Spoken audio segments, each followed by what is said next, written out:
ભાઈઓ માટે એક ગુડ ન્યૂઝ છે. ગુજરાત પંચાયત સેવા પસંદગી બોર્ડ દ્વારા ટૂંક સમયની અંદર મલ્ટીપર્પઝ હેલ્થ વર્કરની અંદાજિત 234+ જગ્યાઓ આવી રહી છે. નોટિફિકેશન જાહેર થશે ડિસેમ્બર 2025ની અંદર.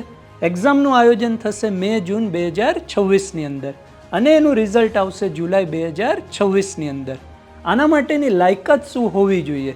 તો મલ્ટીપર્પઝ હેલ્થ વર્કરનો બેઝિક સર્ટિફિકેટ કોર્સ કરેલો હોવો જોઈએ, અથવા તો ડિપ્લોમાનો કોર્સ કરેલો હોવો જોઈએ, અથવા તો સેનેટરી ઇન્સ્પેક્ટરનો ડિપ્લોમાનો કોર્સ કરેલો હોવો જોઈએ, અથવા તો આઈટીઆઈમાંથી હેલ્થ સેનેટરી ઇન્સ્પેક્ટરનો સર્ટિફિકેટ કોર્સ કરેલો હોવો જોઈએ, અથવા તો કોઈ યુનિવર્સિટીમાંથી ડિપ્લોમા ઓફ સેનેટરી ઇન્સ્પેક્ટર અથવા તો હેલ્થ સેનેટરી ઇન્સ્પેક્ટરનો ડિપ્લોમાનો કોર્સ કરેલો હોવો જોઈએ. એ ઉપરાંત કોમ્પ્યુટરનું જ્ઞાન હોવું જરૂરી છે. એ ઉપરાંત ભાષાનું જ્ઞાન, ગુજરાતી અને હિન્દી ભાષાનું જ્ઞાન હોવું જરૂરી છે. તાજેતરમાં એનો નવો અભ્યાસક્રમ આવેલો છે. 200 માર્કની MCQ એક્ઝામ હશે. સમયગાળો 3 કલાક હશે, જેમાં 100 માર્કનું ટેકનિકલ હશે અને 100 માર્કનું નોન ટેકનિકલ હશે.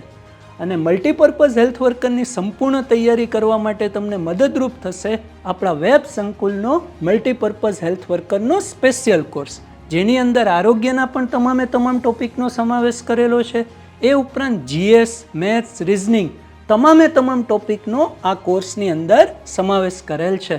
હાલ આ કોર્સ તમને 50% ઓફની અંદર મળવાપાત્ર છે. તો એના માટે તમારે પ્રોમો કોડ એપ્લાય કરવાનો રહેશે Festival50. તો આજે ડાઉનલોડ કરો આપણી વેબ સંકુલ એપ્લિકેશન.